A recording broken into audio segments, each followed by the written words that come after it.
নিচ্ছি, ভিডিওটা নিচ্ছি।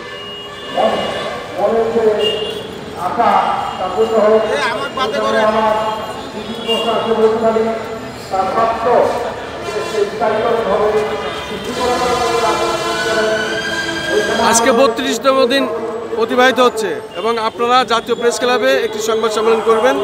সভাপতি সাহেব গতকাল আমাদের বলছিলেন, আসলে কি সংবাদ সম্মেলন হবে কিনা এবং আপনারা অন্তর্বর্তী সরকার থেকে কোনো সাড়া পেয়েছেন কিনা। আজকে আসার কথা ছিল, আপনার নাম পরিচয় দিয়ে বলুন। ইনশাআল্লাহ সংবাদ সম্মেলন করব, একটু অপেক্ষা, যেহেতু দুটো টিম করতেছে এবং ইনশাআল্লাহ ভালো খবর পাবো।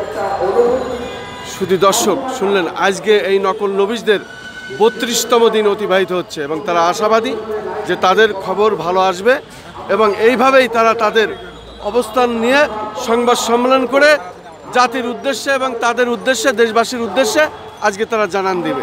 আমি খন্দকার মাসুদুজ্জামান।